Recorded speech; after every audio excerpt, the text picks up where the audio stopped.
स्वागत है NF news पर। मैं हूं आपके साथ रोहित। वो कहती थी 2029 में ममता बनर्जी को प्रधानमंत्री बनाना है। वो कहती थी कि ममता बनर्जी को कभी छोड़कर नहीं जाएंगी।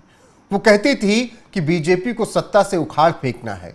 वो कहती थी कि वो राघव चड्ढा नहीं है जो पाला बदल ले, लेकिन अब उसी ने पाला बदलने की शुरुआत कर दी है। जी हां, मैं बात कर रहा हूं सायोनी घोष की। अभिषेक बनर्जी ममता बनर्जी की बेहद खास टीएमसी की फायर ब्रांड नेता सायोनी घोष बागी सांसदों की लिस्ट में शामिल हैं, जिसमें यूसुफ पठान, शत्रुघ्न सिन्हा का भी नाम शामिल होता नजर आ रहा है और तमाम सांसद हैं जिन्होंने ममता बनर्जी से बगावत कर दी है। उसमें सायोनी घोष का नाम सबसे ज्यादा चौंकाने वाला है, क्योंकि जो सायोनी घोष ममता बनर्जी को प्रधानमंत्री पद तक ले जाना चाहती थी, अब वो उन्हें देखना तक नहीं चाह रही हैं और उनके रास्ते अलग हो रहे हैं।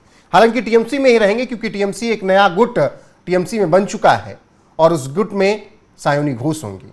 उन्होंने बाकायदा बगावत के लिए सिग्नेचर भी कर दिए हैं और कह दिया है कि ममता बनर्जी के नेतृत्व पर अब भरोसा नहीं रहा, अभिषेक बनर्जी के नेतृत्व पर अब भरोसा नहीं रहा। अब क्यों सायोनी घोष ने यह फैसला लिया होगा, ये आपको समझना है तो थोड़ा विस्तार से चलिए बताते हैं, दिखाएगा किस तरीके से सायोनी घोष ने बगावत की है। दरअसल इसके पीछे के कारण अगर आप समझेंगे तो 2026 के विधानसभा चुनाव में टीएमसी को बीजेपी के हाथों करारी शिकस्त का सामना करना पड़ा।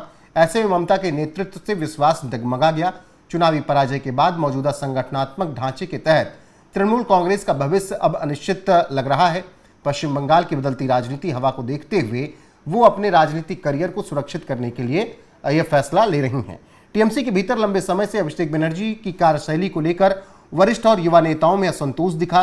चुनाव में मिली हार ने इस गुस्से को और ज्यादा हवा दे दी। सायोनी घोष के अलावा कल्याण बनर्जी और यूसुफ पठान जैसे नेताओं की नाराजगी के पीछे भी अभिषेक बनर्जी के नेतृत्व के प्रति असंतोष को एक बड़ा कारण माना जा रहा है। हालांकि सायोनी घोष अभिषेक बनर्जी की बेहद खास बताई जाती रही हैं, लेकिन अब वो भी अभिषेक बनर्जी के नेतृत्व को शायद स्वीकार नहीं कर पा रही हैं। तो कुछ ये कारण है जिसकी वजह से सायोनी घोष ने बगावत कर दी है और उन सांसदों की लिस्ट में वो शामिल हैं, जिसके बाद अब तमाम तरीके के लांछन लगाए जा रहे हैं। कहा जा रहा है कि इन्होंने लोगों ने गद्दारी की, जिस थाली में खाया उसी में छेद किया। कीर्ति आजाद प्रेस कॉन्फ्रेंस करके काफी गुस्से में नजर आ रहे हैं और बागी सांसदों पर वो भड़ास निकाल रहे हैं। क्या कुछ कह रहे हैं कीर्ति आजाद, वो सुनिए। इसलिए आप लोगों के सामने बड़े स्पष्ट रूप से बता दिया कि किस प्रकार से अगर काकोली, डॉक्टर काकोली आज बैठी हुई, जिसको दीदी बनाया, वो शर्मिला सरकार जो एक डॉक्टर थी, सरकारी दफ्तर में पहली बार जीत कर आई। तुम्हारे साथ क्या भ्रष्टाचार हुआ? कौन थे तुम्हारे साथ क्या हुआ? पहली बार आए हुए लोग, ये मुंह और मसूर की दाल, तुम्हारे साथ क्या हुआ इतने सालों में? तुमको कहां से उठा के बनाया? और काकोली दासीदार 3 इलेक्शन हार गई थी, 5 इलेक्शन हारी थी, उसके बाद भी दीदी उसको देकर एमपी बनाया। तुमको सिर्फ एक चीफ विप से हटा दिया क्योंकि तुम पार्लियामेंट में नहीं आती थी। मैं वहां पर रहता था, कल्याण दा था, तो कम से कम विप के माध्यम से मालूम होता था कहां क्या कार्यक्रम होगा।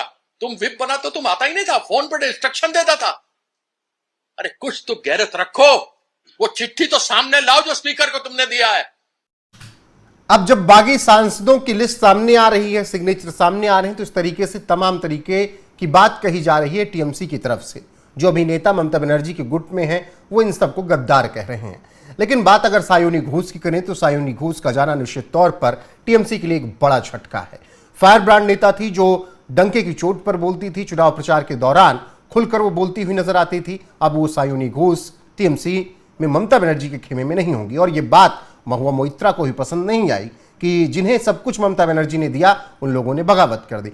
अगर सायोनी घोष के बारे में ध्यान से आप याद करेंगे तो वो हर जगह कहती थी कि हमें साथ नहीं छोड़ना है, एक साथ चलना है, बीजेपी को इस बंगाल में आने नहीं देना है, पश्चिम बंगाल को बीजेपी की गंदी राजनीति से बचाना है। तमाम तरीके के उनके बयान होते थे। लेकिन अब वो सायोनी घोष ममता बनर्जी और अभिषेक बनर्जी के खेमे में नहीं होंगी और इसकी झलक तभी मिल गई थी जब चुनाव के नतीजे 4 मई को आए थे। उस दौरान ही सायोनी घोष अपने पुराने ट्वीट्स को लेकर, बयानों को लेकर सफाई देती हुई नजर आई थी। शिवलिंग पर जिस तरीके से उन्होंने भद्दा मजाक किया था, उसको लेकर उन्होंने सफाई दी और उन्होंने बताया था कि उन्हें इतना पता नहीं था, अंदाजा नहीं था और उन्होंने खुद वो ट्वीट नहीं किया था। हालांकि उसी दौरान लग गया कि सायोनी घोष अब पाला बदल सकती हैं। और सामने तस्वीरें हैं, सायोनी घोष, यूसुफ पठान, ये सब ऐसे नेता हैं जो ममता बनर्जी को छोड़ चुके हैं। ममता बनर्जी की टीएमसी टूटकर बिखर चुकी है, चकनाचूर हो चुकी है। लेकिन सायोनी घोष का जाना अभी भी शायद अभिषेक बनर्जी और ममता बनर्जी को पस्त तो नहीं रहा होगा। हालांकि आपका क्या कुछ कहना है सायोनी घोष के इस फैसले पर, कमेंट में अपनी राय हमें जरूर दें। और सायोनी घोष ने कैसे सफाई दी थी अपने पुराने विवादित बयानों को, उनके बयान के साथ आपको छोड़े जाते हैं। बने रहिए हमारे साथ लगातार। नमस्कार। It was firstly, it was not done by me, and I have always said that. And I had publicly gone on to apologizing back in 2021. कोई नहीं चाहता किसी के धर्म को भी ठेस पहुंचाना। I myself am a Hindu. 2015 का पोस्ट है, I was 22 साल की उम्र थी मेरी।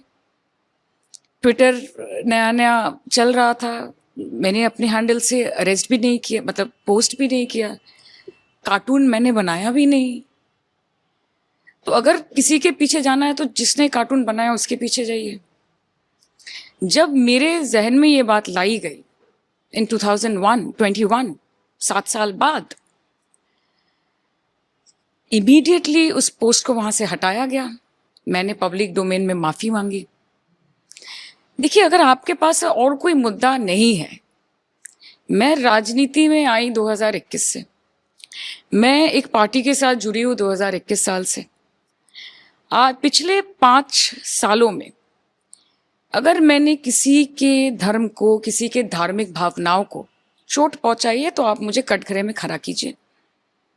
लेकिन एक चीज जो 2015 से चली आ रही है, जिसके लिए पब्लिकली माफी मांगी गई है, जिस पोस्ट को 5 साल 6 साल पहले हटाया गया है, आपके पास मुझे घेरने का कोई मुद्दा नहीं है। Absolutely, and I am in the opposition. दबा के रखना है, डरा के रखना है, ताकि महत्वपूर्ण विषयों पर बात ना कर सके, ताकि पार्लियामेंट में, सदन के अंदर सवाल ना उठा सके। इस तरह से नहीं होता। ये डराने की राजनीति, कभी आप बोल रहे हैं कि सायोनी घोष का सर काट दो, 1 करोड़ रुपए देंगे, पब्लिकली बोल रहे हैं, बीजेपी के कार्यकर्ता बोल रहे हैं, उनके चेयरमैन बोल रहे हैं, और एक तरफ बीजेपी बोल रही है नारी वंदन अधिनियम, महिलाओं की सशक्तिकरण, माँ बेटियों का सम्मान। ये एक साथ जाता है क्या? नहीं जाता है। एक तरफ बीजेपी बोल रही है कि मेरा नाम जोड़ रहे हैं अभिषेक बैनर्जी के साथ, बोल रहे हैं मेरे साथ जॉइंट प्रॉपर्टी है। हालांकि मुझे कोई ऑफिशियल इंटीमेशन नहीं मिल रहा है, मुझे कोई नोटिस नहीं मिला है, क्योंकि घर ही नहीं है तो इंटीमेशन कहाँ से मिलेगा, नोटिस कहाँ से मिलेगा? तो आईटी सेल जोर लगा रही है।